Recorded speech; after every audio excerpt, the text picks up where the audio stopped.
What if I told you that you might be getting deceived without even realizing it? That there's an invisible force manipulating your choices, your emotions, and even your desires?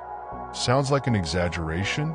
Eve thought the same until she fell for the greatest lie of all time. The devil doesn't show up with horns and a pitchfork. He disguises himself in thoughts, in opportunities, and even in things that seem harmless. He doesn't shout, he whispers. He convinces, he seduces. He twists the truth until the lie sounds logical. And the scariest part? This could be happening to you right now. Temptation never comes as something bad. It appears as something attractive, something that seems right, something that makes you think, just this once no one will know. That's how it happened in Eden. That's how it happened with Judas. And that's how it has been since the beginning of humanity. The devil hasn't changed his strategies because they still work. He knows your weaknesses better than you do. He knows exactly what to say to make you doubt, hesitate, and give in. But what if you could recognize these traps before falling into them? What if there was a way to shield yourself from the lies he spreads? Today, we're going to expose the truth he doesn't want you to know. We'll reveal the tactics he uses to pull you away from God's will and how you can defeat him. But I need you to stay until the end, because missing even a part of this message might be the mistake he was waiting for. Are you ready? Let's get started. The devil doesn't appear in a frightening way. He doesn't come with horns and a sinister laugh. On the contrary, he approaches with subtlety, disguised as something desirable. That's exactly what happened in the Garden of Eden. Eve didn't see an enemy. She heard an enticing voice that planted doubt in her heart. Did God really say? Genesis 3 verse 1. Doubt was the first step toward the fall. The devil doesn't force, he seduces. He makes a person believe they're in control when, in reality, they're already caught in his web. The serpent didn't offer Eve poison. It offered knowledge that seemed valuable. Your eyes will be opened, and you will be like God. Genesis 3 verse 5. That's his game. Empty promises wrapped in sweet words. He doesn't command people to sin. He just makes them look attractive, justifiable, almost inevitable. And so, by eating the forbidden fruit, Eve believed she was gaining something, when in reality, she was losing everything. The same thing happens today. How often does something seem harmless at first, only to destroy everything around it later? And Adam? He was right there next to Eve, and even after seeing everything, he ate as well.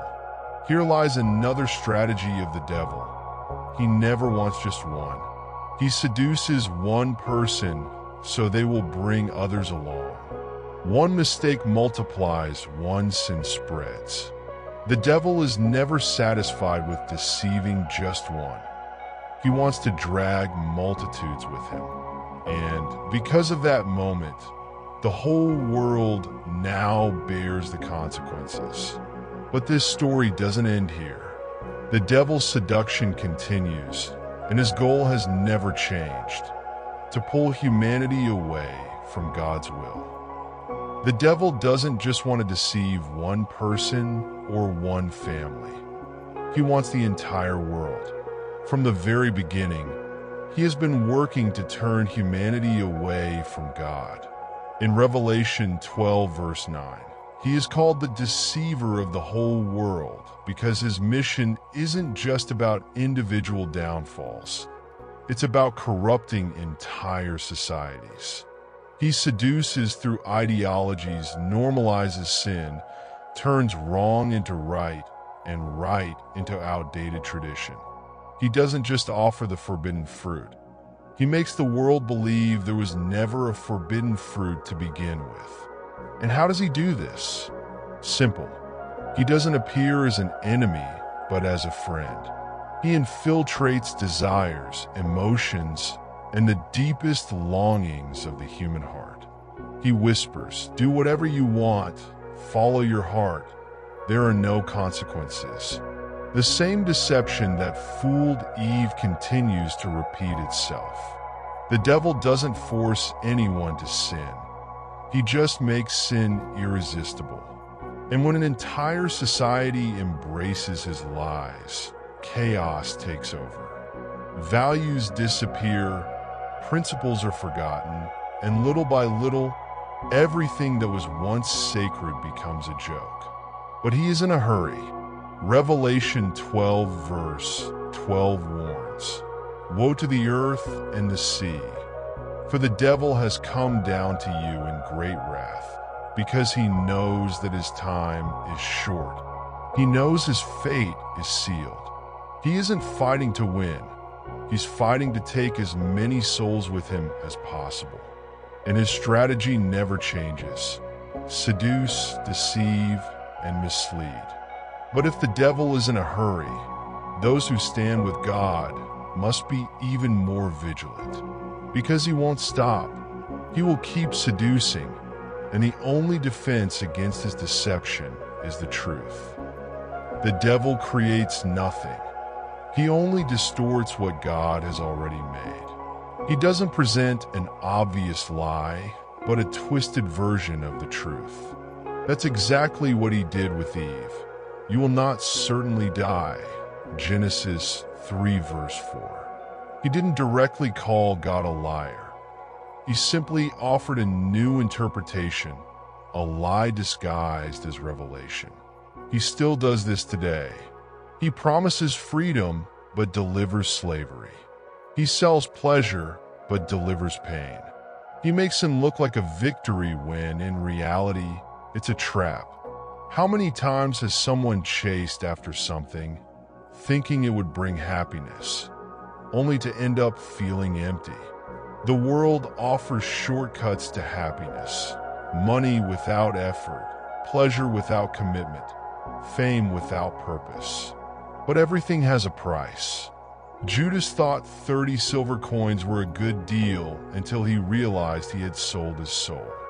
The devil always makes tempting offers, but he never reveals the bill that comes later.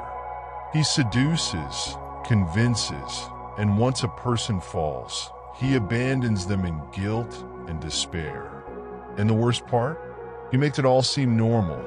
He turns sin into a lifestyle, rebellion into authenticity, and offense against God into progress.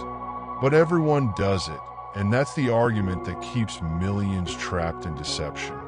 The devil lies, but his lies are so well told that they sound like truth. He deceived angels in heaven. He deceived Eve in Eden, and he continues to deceive today.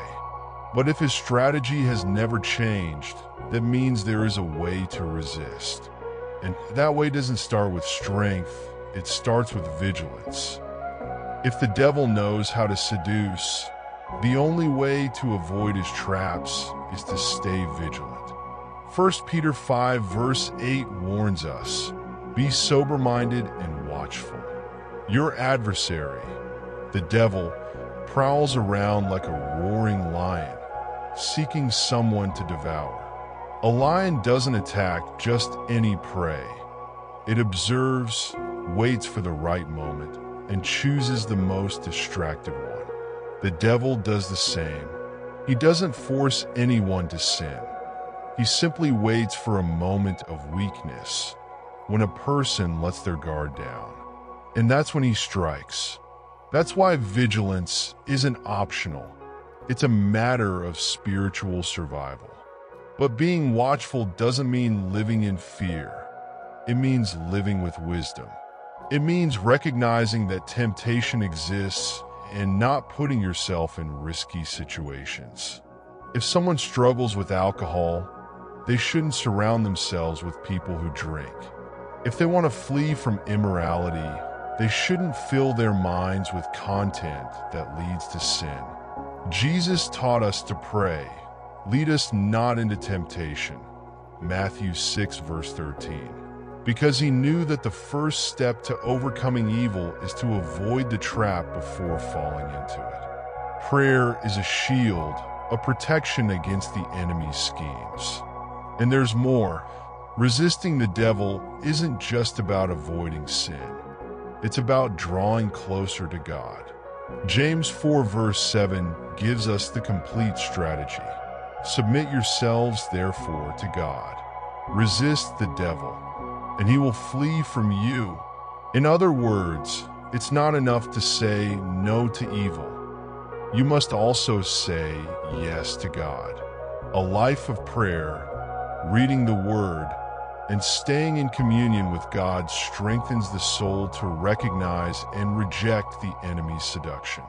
The devil may roar, but those who stand firm in God are not afraid, because they know that victory has already been won. Now that you know the enemy's tactics, the choice is in your hands. You can ignore this warning and stay vulnerable, or you can wake up and start recognizing the traps before it's too late. The devil will never knock on your door and say, "Hey, I'm here to destroy you." He will infiltrate your thoughts, your desires, and your emotions. But now you know this, and knowing is already half the victory. The next step? Stay vigilant, be sober-minded, and stand firm. Don't underestimate the danger, because the enemy never takes a day off. And if this message has opened your eyes, imagine how many people are still blind, falling for the same lies that deceived Eve. Share this video with someone who needs this warning. Sometimes one word can save a life. And tell me in the comments, which part of this message impacted you the most? I want to hear your thoughts, because this channel exists to strengthen you spiritually. So if you haven't subscribed yet, do it now and turn on the notifications. There's so much more coming, and you don't want to miss it. May God bless you, and see you in the next video.